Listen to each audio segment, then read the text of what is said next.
Welcome to Fashion Neurosis, Bobby Gillespie. Thanks for having me, Bella. Can you describe what you're wearing today and why you chose these particular clothes? I'm wearing a teal-coloured tonic suit made by my friend, the tailor, Richie Charlton. And you've got a cool tie with some tiny bit of sparkle in. The tie I found in a tie drawer at home. I think it's McQueen, but I like the sparkle in it. I think it's nice. It's good with the shimmer of the Yeah. tonic. It's really cool. Understated, I think. And you're the lead singer of the rock band Primal Scream, and you're a very cool dresser. And when did you first notice that what you wore could make a difference to how you felt? I remember my mum made me a Spider-Man outfit before these kind of things were available in the shops. Somehow she'd found this fabric that was red, with kind of like a black, kind of spidery kind of webbing effect on it. And she made a kind of all-in-one catsuit for me and a mask.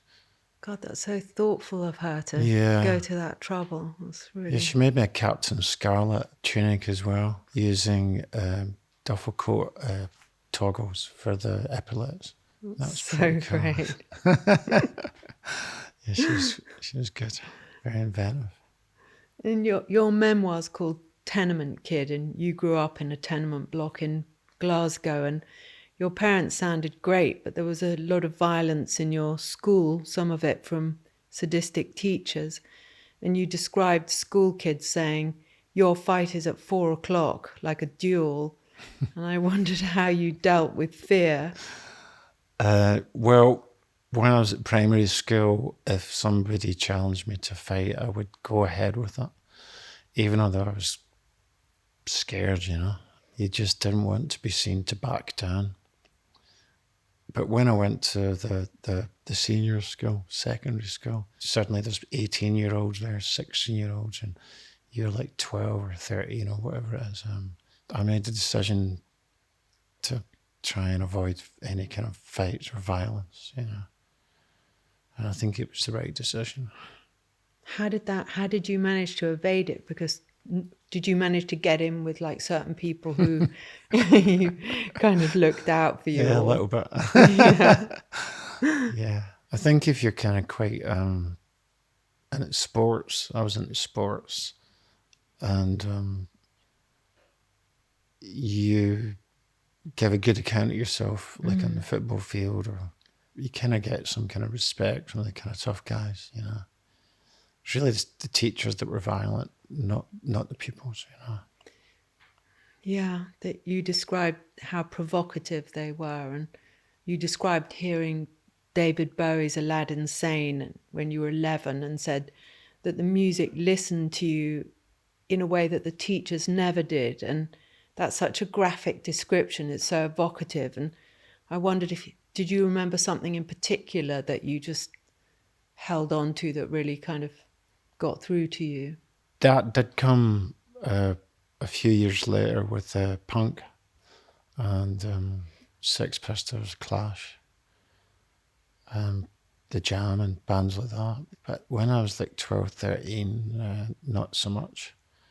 You know, I mean, I love music and I love pop music, but it didn't have the same hold on me then as it did, you know, when punk came along.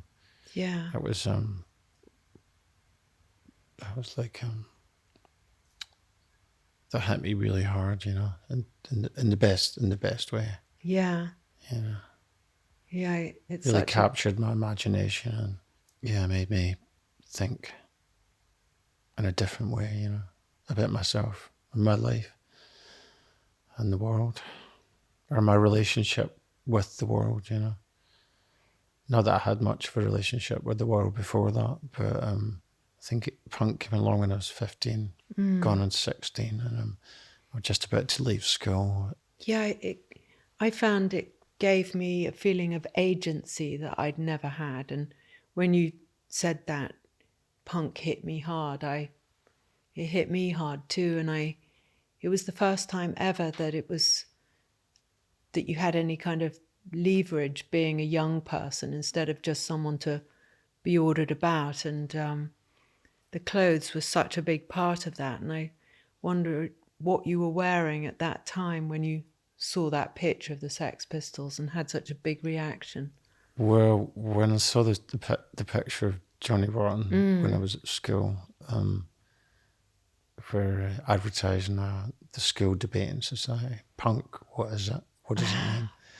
My hair would have been kind of like similar to the length it is now, and a kind of bow haircut, you know, kind of like the Ramones, but I hadn't heard the Ramones, you know.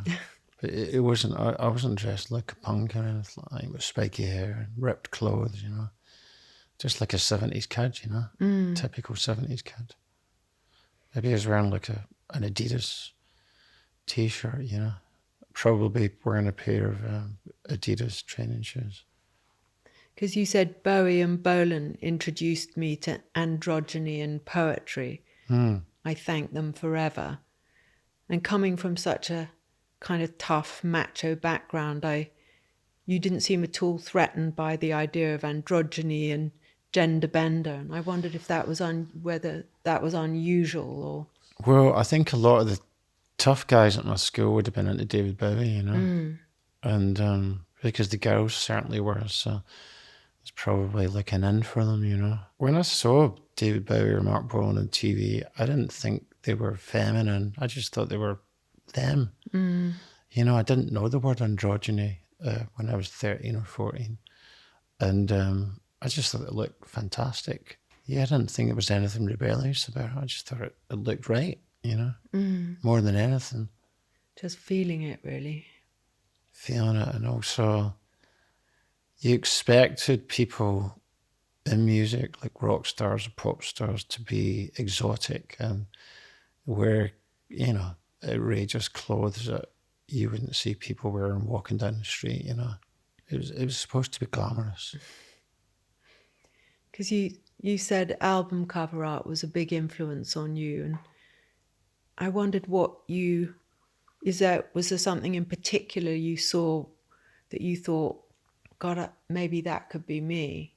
Maybe a bit later, you know, not so much around the glam rock period, because the big album covers for me then were Electric Warrior, yeah, by T-Rex, Aladdin Sane by Bowie, and also Diamond Dogs by Bowie. But I didn't see myself being, you know, like any of the people on those album covers, you know. It was more a bit later, again with punk, where I could kind of identify with the punk stars of the bands, you know. They seemed a bit more, you know, people like Johnny Rotten or Paul Weller seemed more street, you know. Yeah. Less, I mean, it was glamorous, obviously punk was glamour, it was anti-glamour. You know, what I guess the idea, the ethos was that what was considered beautiful was now considered ugly, and what was considered ugly by the street world was considered beautiful by the punks, you know. Yeah. I always remember Bob Marley's album covers, that I suppose there's something so emotional about when you see a good album cover, you just feel like something's happening, that it's sort of intensified. All the feeling is intensified. And I remember seeing that album cover when I was 13 or something and thinking, oh my God, this is everything. What record was that? I think it was the Wailers. Must have been one of the first ones, but then I listened to the music, you know, the sort of get up, stand up, and then I scratched those words into my desk at school, and it was like a precursor to punk, I think, and David Bowie as well. I mean, we didn't have a radio at home. We didn't have a TV or radio, so I sort of listened to, my mom had records like, weird mixture like Leonard Cohen and Johnny Winters and then Nina Simone. And I've always had a little crush on that metal, that frantic, heavy metal sound, which is part of punk, I suppose, isn't it? Well, I think, I don't really know Johnny Winter's music so much, but I liked hard rock bands like Deep Purple and Thin Lizzy before I heard punk, you know. And a lot of punk rock's not that far away from hard rock, really. Sex Pistols, X-Ray Specs, it's a hard rock sound, you know. Yeah. But getting back to what you said earlier about if I could see myself on an album cover, the first Clash album, Joe Strummer, Paul Simon and Mick Jones stood, it looks like an alley. Oh, yeah. But they look like a gang about to sort of dig you up, you know. And I remember being really struck by that when I was 15, you know, how hard it looked and how it was very relatable, you know. I mean, if you sort of saw photos of the Eagles dressed as cowboys, you know, it wasn't really relatable. It wasn't relatable, but the Clash stood, or the Ramones stood, you know, against a brick wall with tight jeans and, you know, straight leg jeans and leather jackets and T-shirts. It was like, yeah, I can relate to that. And I think that's what punk, one of the great things about it was it put rock and roll back on the street, you know. And you studied Russian Revolution at school, and then I wondered... For what level? It wasn't very deep. In no way was it deep, you know. Yeah, but did you get any of your, like how you dress, any inspiration from that? Because you have quite a kind of like anti-establishment desecration of military, like a lot of swagger. Well, back in the 70s, I didn't know this, but apparently, you know, Leon Trotsky had a train. He was like the main general for the Bolsheviks, and he had a train. These trains full of soldiers. They would just go to the different fronts because the Bolsheviks were fighting the Americans, the British, the French, the Germans, and the White Russians all at the same time. And so this train would go to the different front lines, and apparently Trotsky and his boys all dressed with long black leather trench coats. And today I turned up here with a long black leather trench coat. But I don't think it's really related to Leon Trotsky. So I don't know, it's a tenuous link. It's a gorgeous... I think it's more like World War II war films. Where's the coat from? Because it was a particularly nice one. It was gifted to me by Riccardo Tisci when he was working at Burberry. And my wife Katy was working there. And anyway, very kind of him to give me it.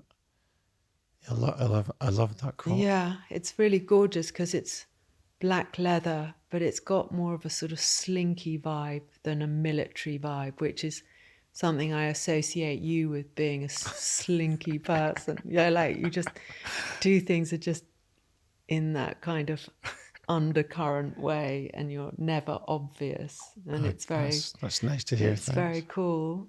And how did you cross the divide from dreaming about being a rock star to actually being one? And was there an incident where you were suddenly playing music rather than just being interested in it? I had a couple of things happen when I was like 18 or 19. I was friends with this band called Altered Images. Then they were a little bit younger than me. I think they were still at school. They had a gig at Middlesbrough Rock Garden opening for a guy called Pete Petrol. And he had been in a band called Spiz Oil.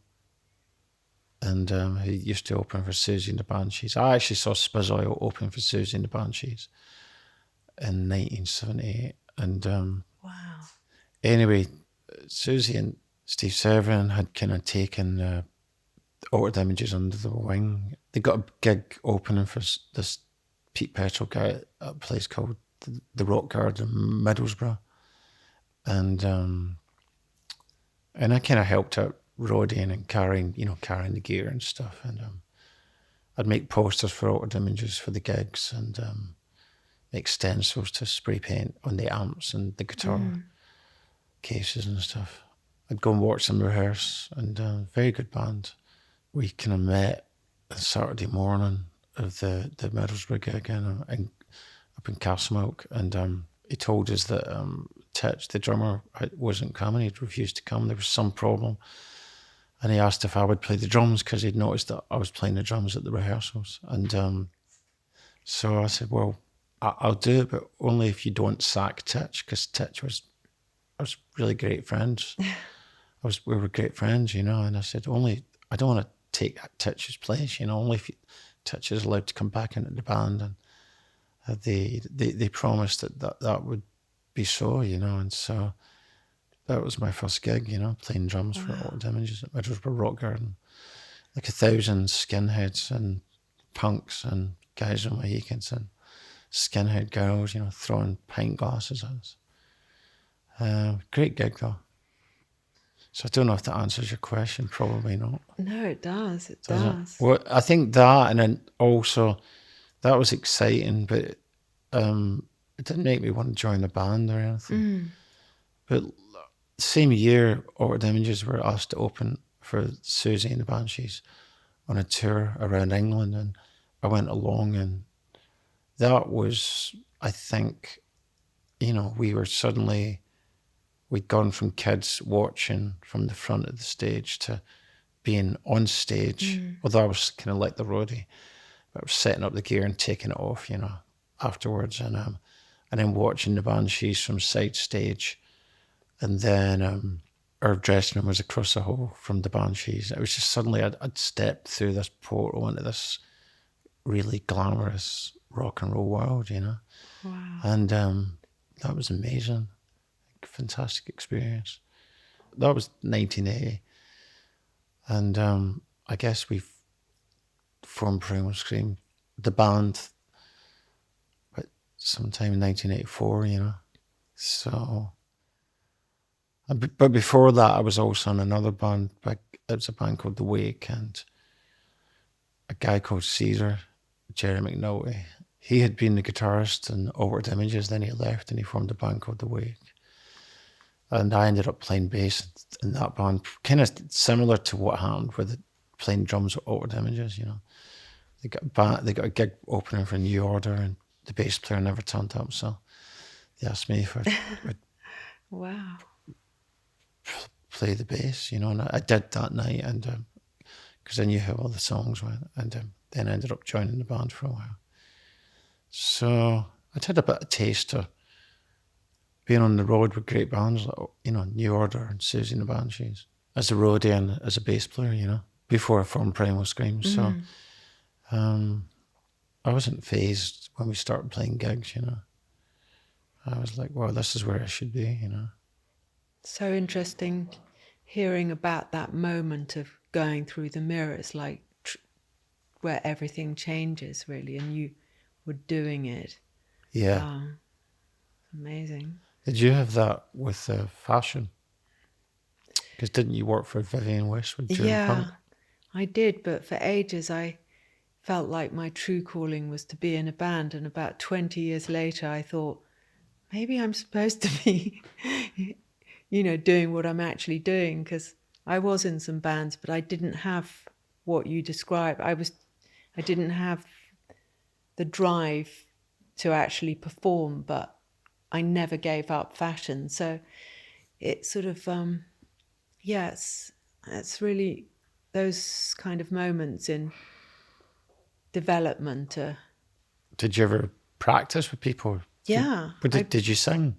Yeah. Did you write lyrics? No, I think that's what was missing. I didn't know how to make a song, but I knew how to make an outfit. So the sort of the driver that it was needed for me to do that wasn't there. And I'm glad I finally noticed that I was in the right place, instead that I just didn't have the guts to do what I really wanted. But it was for a good reason. I had the guts to do other things, so I was it's meant to be that. glad about that. You know? Yeah. Yeah. And when girls started dressing so differently, from like being very sexy pin-up in the 70s to, you know, when punk happened and ripped up fishnets and Dr. Martens and like a really tough look. And did you find that you were attracted to that? Yeah, I think so. Yeah. I think I liked, again, maybe it was the androgynous thing. It was maybe made girls less threatening, rather than being kind of sexy with the cleavage and the high heels and the 70s dresses. I think maybe the punk, when girls were dressed more boy-like, maybe that was, as I say, less threatening and maybe more attractive. Maybe. I don't know. I've never thought about that before. Yeah, it's so interesting. Yeah. The idea of like sexy girls being a threat to boys, because as girls, we're always taught that that was what was supposed to be the appeal. And Well, I think if you're young and you haven't girlfriends or whatever, and then I guess threat is too strong a word. I think maybe you would be less shy. Maybe that's the word or the term. I don't know. But I think that was another thing that punk did do. I think you had a lot of female musicians, like the Slits, Polystyrene, Susie, Chrissy Hind, Raincoats, and the whole idea, I think, was to get away from, that macho 60s, 50s kind of layering sexist kind of lad, male, chauvinistic culture, I think the whole idea was to start again and do something new and be more progressive, I think, in your every aspect of your life, It's just, I think, things that would come naturally anyway. But if you're like me, you grew up, you kind of viewed the world from a certain perspective, I kind of felt that women had a raw deal. Again, it just felt natural that the girls were in bands like the Modettes, X-Ray Specs, Susie. It didn't feel like it was a gimmick or strange. It felt, this is right, As much as like when Borland and Billy were dressed in like an outrageous, silver costumes and wearing feather boas and wearing lipstick and makeup and stuff. It didn't, it felt right, Same with the girls in punk. It just felt right. Because you were a drummer in the Jesus and Mary chain, and you started Primal Scream at the same time or soon after. And but we met the Mary chain around about the time we were starting Primal Scream. I helped get them gigs on a record deal, I guess, because my friend Alan McGee had a little label in London, and they were looking to get gigs. They couldn't get any gigs in Scotland or Glasgow, and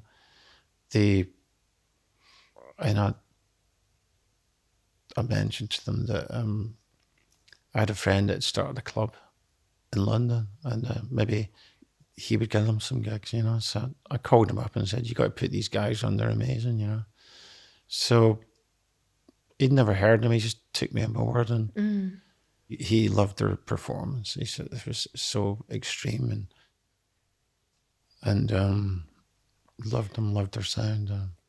But going from drummer to lead vocalist is a big hierarchy shift in band status. And how did you know you were a front man?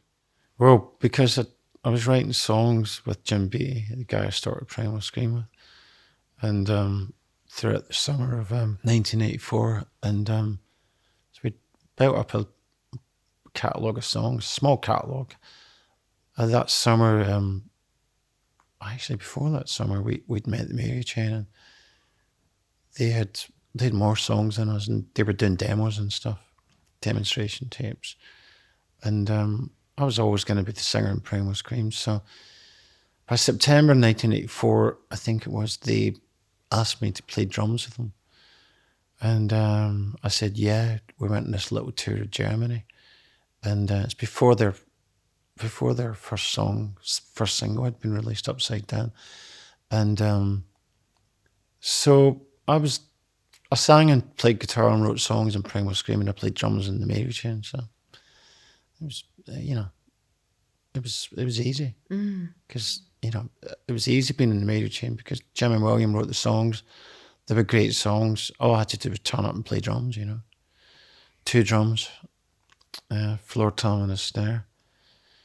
And I stood up and because I couldn't play the conventional big 5-piece drum kit with the bass drum and stuff. And so, but my style of drumming suited their music at that point in time. And so, yeah, I mean, I could write songs. I knew I could write songs. So I didn't, start out as a drummer and try and become a songwriter. I was already writing songs, you know. It's unusual though, isn't it? I suppose you think like Dave Grohl, he was the drummer in Nirvana and then he became the lead vocalist. But yeah, somehow I think it's a bit different, you know. I don't know, is it that different? Maybe. Everything's. I mean, Skip Spence was the drummer in Jefferson Airplane, then he was one singer, guitar player, songwriter in Moby Grape, you know. And no, it's interesting you saying you were always the lead. That makes sense. Well, yeah, to how you are, you know. Yeah, well, who else? Some other people that were drummers that became singers. I can't remember who. Iggy Pop started out as a drummer. Really? Yeah, he was in a band called the Iguanas. That's why his friends called him Iggy of the Iguanas. Oh my God! And he was at Prime Movers. He was a drummer in the Prime Movers and the Iguanas, and then he formed the Stooges. So yeah, I'll take Iggy. Yeah. For a career. Yeah, he's the one to look up to. Career of evil. So cool. And you said sometimes clothes are more important than the music. I'd like to say things like that to wind up can amuse us, you know. But there's such guys in bands that, you know, like, I don't care about clothes, man. I just, you know, so about the music. I'm like, no, it's not, you know. If the Sex Pistols had looked like Cato Bell or Sad Cafe, you know, we wouldn't be sitting here right now, or I wouldn't be lying here right now speaking to you. No. You know, I don't think I'd ever have been a musician, you know, or songwriter, performer. It's all about, you know, the image and the music is equally as important as far as I'm concerned, you know. Yeah, symbiotic, isn't it? It's also, I suppose it's like, I was wondering if it was part of how you got your fans, you communicated with them to be addicted to Primal Scream, to what you were offering. I've no idea. I mean, I think in the early days, we kind of mixed up unconsciously, or consciously, I'm not sure, but we mixed up, you know, we'd wear like black leather trousers, or like polka dot, black and white polka dot spotted shirt that I'd handmade, which was very 60s. The leather trousers were kind of 50s. It was kind of 60s pointed boots or 50s brothel creepers. Long hair. I guess we had a unified image in the early days of Primal Scream. Everybody wore leather trousers and Chelsea boots and kind of 60s tops and kind of 60s haircuts, but we didn't look like 60s revivalist band, you know. There was a bit of punk in there, a bit of 50s, a bit of mod, you know, I wear like 3-button mod jacket, you know, like a mohair jacket, or leather trousers, you know. You'd never really see a mod wearing leather trousers. You'd never see a rocker wearing like a 3-button mohair jacket, you know. So Italian style. So, you know, we kind of mixed up the youth cultures, and I think people did come to see us for the style, you know, because we look different from a lot of the bands, you know, 84, 85. Well, you've always been really stylish on stage, and I remember the first time I saw you play Primal Scream probably like 20 years ago or something, and you had this white belt, and I thought, oh God, I've got to get a white belt, and I got one and wore it for like 10 years or something. But white belt? Yeah, it was really cool.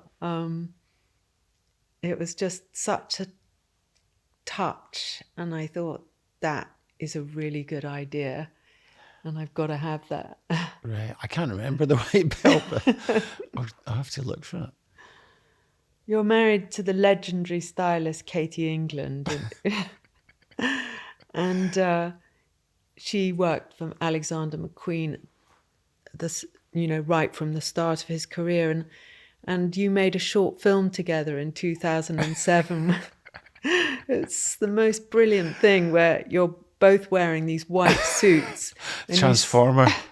Transformer, and you strip down and swap clothes. And I wondered if you ever did that in real life. I think, maybe. When we first met, there was quite decadent times. That Transformer film was for Nick Knight. The theme was you had to make a film with based around the word transformer, and Katy wanted to do it, and that was her idea for us to do as you have just described, And I think the soundtrack was a Primal song called "The Lord Is My Shotgun." Yeah, it was Katy's idea. That's so, but yeah, she was good. She's very good at this. She's very good at that kind of thing. Has she had a big influence on your style? And I mean, oh yeah, very much so. Yeah, very much so. Because when you got married, you were both wearing Alexander McQueen outfits. It was an amazing wedding. Katy had a very beautiful dress that Lee made for her, and I had a white satin suit that had it was embroidered, and it had thistles and roses, joining, coming up the leg. Yeah. It was a flare trouser, and the roses and the thistles kind of embroidery came out all the way up the leg and then went on the bottom of the jacket, and very influenced by the outfits that the Flying Burrito Brothers wore on their Gilded Palace of Sin album cover. Graham Parsons was the singer in that band, and he got Nudie of Hollywood to make the band their suits. And Graham Parsons was a big fan of George Jones and Hank Williams and people like that, country singers, and so he went to where the country singers went to get their clothes made, and Nudie of Hollywood, who also made the gold lamy suit for Elvis. Nudie did. The nudie suit, yeah. Really? So my suit was when I got married, I wanted to wear something inspired by a nudie suit, and so Sarah Burton and Lee and Katy and myself all had input into this suit, and it's a beautiful suit. Yeah. And I had a bow tie, a Johnny Thunders bow tie when I got married. Oh wow.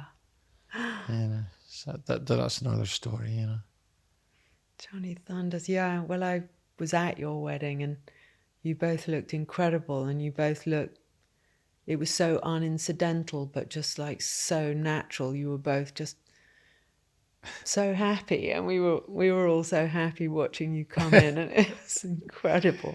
Yeah, it was a great day. Yeah, so wonderful.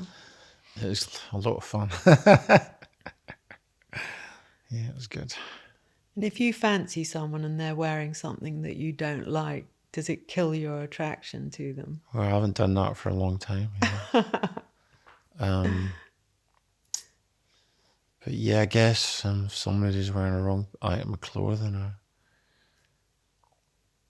the wrong shoe, or the wrong jacket or shirt, yes, it's not very attractive, is it? Is there anything that springs to mind?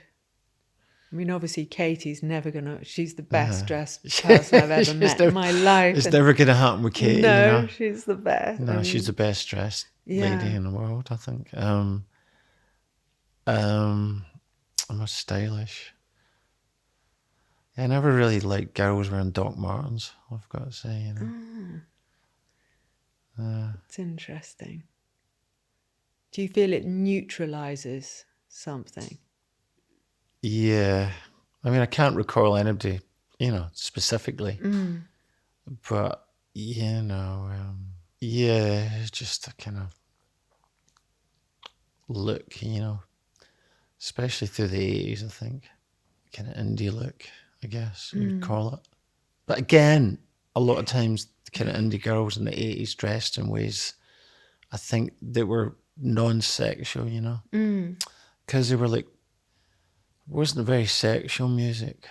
It wasn't like funk or disco or soul, you know. It wasn't about dancing and going to a club and trying to get off with somebody. It was more, I would say indie music was more, not cerebral, but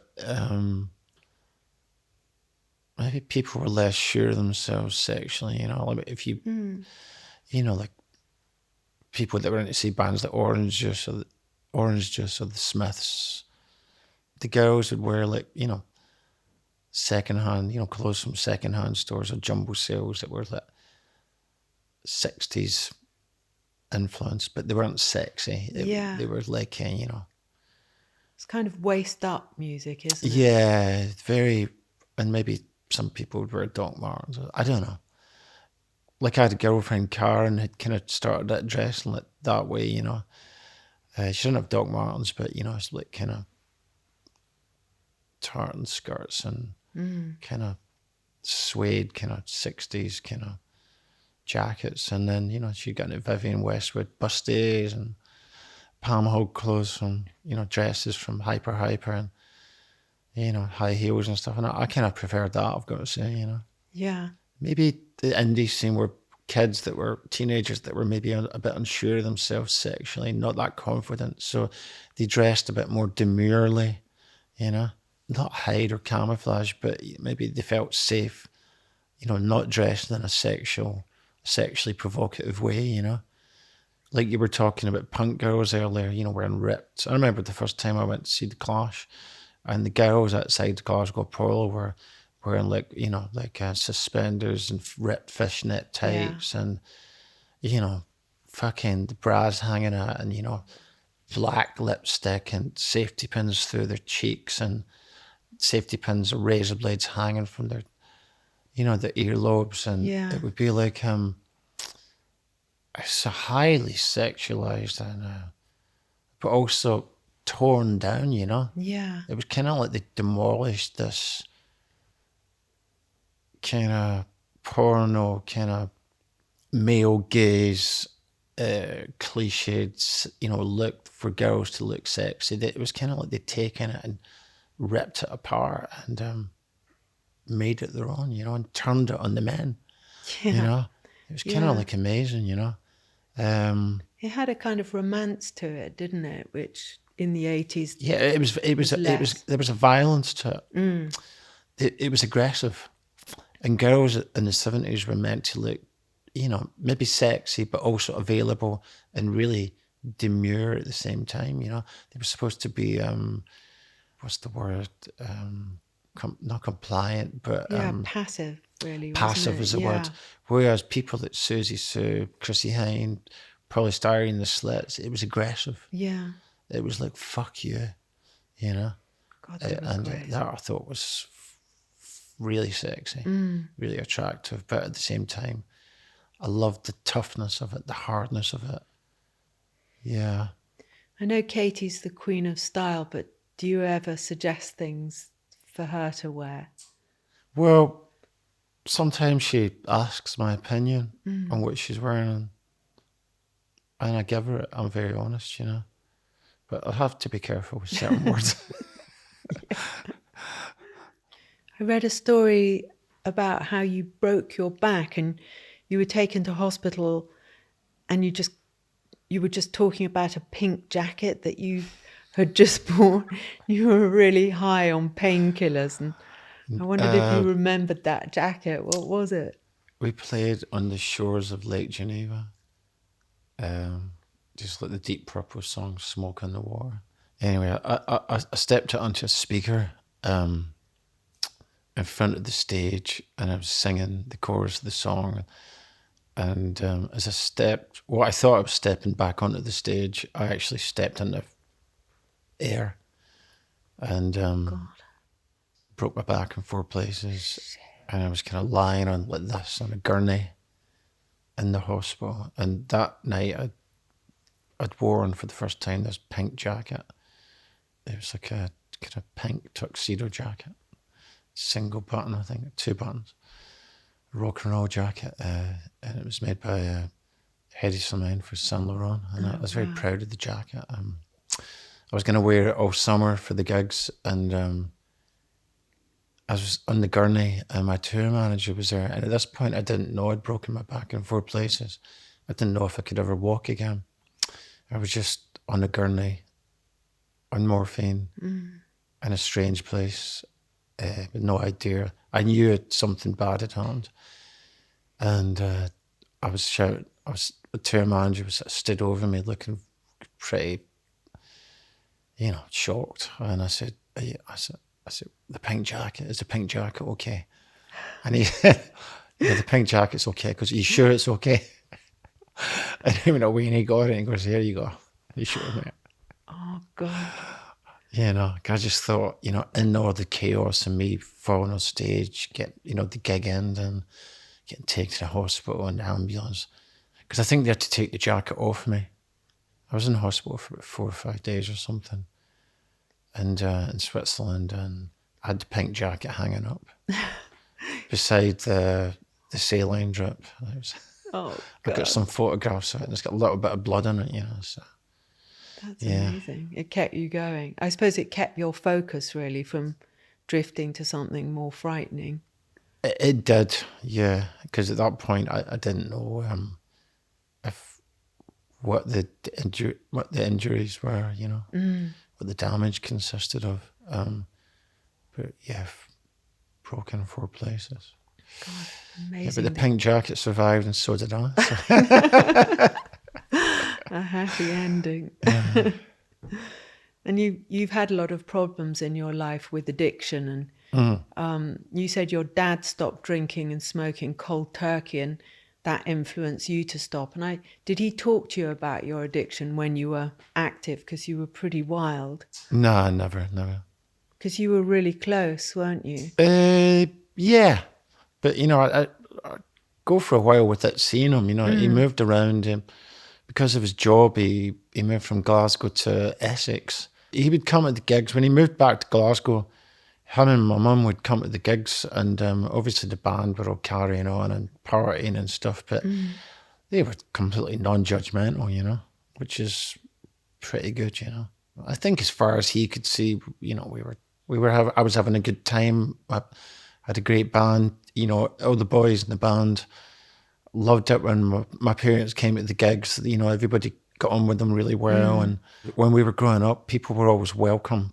Other kids were welcome by my parents, to come to the house, and which wasn't always the case, And what other kids that I knew, the parents they weren't that happy having you around there and stuff. And my parents were always very welcoming. So the boys in the band, a couple of they grew up with me, and so it was always a nice atmosphere backstage in Glasgow because of that, Yeah, I remember meeting your dad. He was so great. Obviously my dad could see that we were high and stuff, but I don't think it was that. He wasn't like he was wanting, he never saw anything bad, he just seen us happy after a gig, and everybody's celebrating, so that's kind of natural.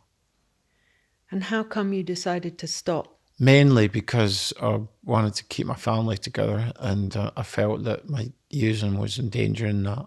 I had to break the chain of addiction. I had it in my own family with my dad, and his addiction caused problems in his marriage, and so I just ran myself into the ground, and but essentially, drug taking and children, a young family, that just doesn't mix, and I was trying to,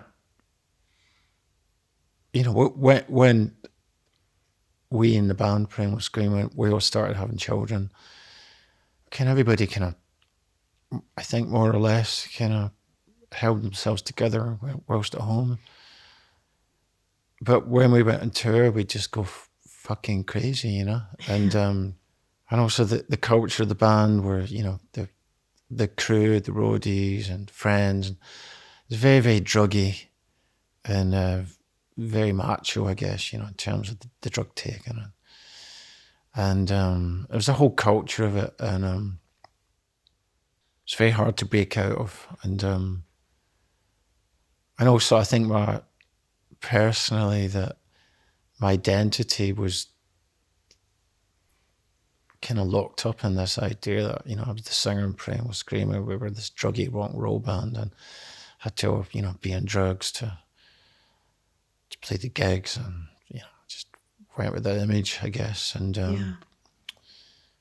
kind of trapped myself, I think. I think we all did, you know. Yeah, it is a trap, you isn't know, it? and I guess you, after years of, it's a habit, after years of taking drugs to go on stage and taking drugs whilst you're on stage, you start to believe that you can't do concerts without being wasted, you know, taking loads of speed or cocaine or whatever. And you delude yourself that you need the drugs to do it. And of course, that's not true. Indeed, around about the time that I began it, 2006, 2007 was when I really felt that I really had to change. And I was asked by Warren Ellis and Nick Cave to come and help out with Grinder Man for some live shows. I played the first 2 shows of Grinder Man. I saw you. All Tomorrow's Parties. I was there. You were there, right? So when we rehearsed, I think I sang backup vocals and did percussion. Just had to invent a job. So good. I said because they played me when they were mixing the album. They got me to go to Olympics. No, got me to go to some studio in Chiswick, and they asked me to come and listen to what they were doing, and I really enjoyed it, and it was good. And then they asked me if I would like to come and be part of the band live, and I said, well, what will I do? And they said, we don't know, why don't you just come to the rehearsals and see what you can do? So we rehearsed for 5 or 6 days, and I just played some percussion and did some backing vocals, and it was great fun. But I think I was taking speed and having a drink every day, you know. And they were, Warren and Nick were straight. And every time we practiced a song, Nick would throw himself into it. The whole band would, actually. As if they were playing in front of an audience, in a sold out theatre somewhere. You know, it was like a Tuesday afternoon in, I think, Chiswick or somewhere. I don't know where it was. So and or Wimbledon. I think it was in Wimbledon, actually. You know, every time we practiced a song, they weren't practicing it, they were playing it for real. And it was great, you know. But they were straight, you know. Warren and Nick were straight. And, you know, and I knew that, you know, I'd hung out with Warren in the 90s, you know, and he was a big druggie and a big drinker like myself. And so when we did the shows, they were also straight. And, you know, again, I was still using speed and stuff. And it was quite a druggy weekend, you know, because the only ones were there with Peter Perrett, and my friend Douglas was there. And there was a lot of narcotics, shall we say. And but anyway, you know, what I took away from that was that, you know, Nick and Warren were straight, and they had been druggies like me, and they were doing great work, and they were doing it straight, and they were playing gigs straight. And so when I finally really made a consciously strong effort, I tried a couple of times to get straight. You know, I went to see Shrinks and all this stuff, but, you know, I was doing things like taking cocaine before I went to see the Shrink, and then just ranting at the Shrink, and you know, obviously I didn't want to give up, and anyway, it was a struggle, but in the end I got there. And but the example of Warren and Nick, or Nick and Warren, you know, was very inspiring for me, you know, very inspiring that these 2 rock and rollers who had long histories of drug abuse had quit, and they were still fairly young in their 40s, and they were doing great work, and they were vital, and it proved to me that it could be done, you know. I didn't have any other examples of this, of people that I knew, Yeah. at least, you know. And so, yeah, I got to thank those guys. So, You know, so and Warren great. especially was very, very supportive of me when Yeah. I started, you know, my clean journey, so to speak. And I spoke to Nick a couple of times about performing, and I was very nervous. The first few gigs I played, 7, 8, 9 gigs, or what, 7, 8 gigs, when I was straight, I was terrified, you know, didn't know what to do with my hands, you know. And I spoke to Nick about it, and he said, yeah, but he had the same thing, that when he first went on stage straight, he didn't know what to do with his hands. I was like, So yeah, that's the same as me. I don't know what to do. You feel really self-conscious, like. Yeah. And but Nick said, just keep doing it, and eventually you'll be all right, you know. And what he said was true, you know. We did a gig at, I think, Festival in Isle of Wight, and that was the first gig that I did straight that it felt like as good as when I was on drugs, you know. Wow. I thought, yeah, I can do it. It was like a breakthrough. So, yeah. Such a great story. Learning from like the wildest men in rock how to be clean. It's true, you know. Yeah, it means I so mean, much, you doesn't know, it? like I've been in, you know, situations with those guys, you know, and it can be done, you know. That's what I would say to anybody that asks me, you know, it can be done. You sang a song to your father on his deathbed, is that right? And Yeah. I mean, that seems like I a probably shouldn't laugh, but yeah. Well, I had a song that I'd written called "Ready to Go Home," which was I've described it as a joyous song about death, but really it's about the acceptance of death and yeah. feeling at peace with the fact that one day you're going to die, and that's okay, you know.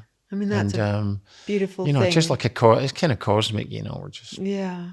small, tiny pieces of energy in the universe, and we're no more important than anything or anybody else, you know. It's a song of humility, really, and it's got a sense of humor in there as well. I think there's some funny lines in there. But yeah, and on our album "Come Ahead," it's very funky. It's got a kind of funk backing track, and but when I wrote it, it was to a different kind of timing, and it's got a different time signature, and it's more like a kind of gospel song, and more sadder and weirier, and so that's the version I sang to my dad when he was in a kind of morphine coma, and his body was beginning to give up, and he was on the way out. You know, it was like less than 24 hours left to live, I guess, from when I was singing the song to him, but just felt appropriate. It was just me and him in the room, and yeah. And he always liked he liked her music, you know. Yeah. He liked it when it was kind of up and gospelly and soulful, you know. But yeah, I did sing the song, and but not in a sad way, in a kind of defiant way, you know. He was a very defiant guy, and his own, you know, he was hard to beat, you know. Yeah. He was he grew up very tough, very hard, and he was very stoic and very defiant. It was a great thing for a son to do, and you know, that's real freedom from addiction, to be able to be, you know, show up and be there and do something like that. That's pretty good. Well, I mean, I guess it was kind of safe because he wasn't conscious enough to hear me sing or listen to the words, so there was going to be no critique at all coming from him. He might have said, "Oh, that sounds a bit depressing, Bob."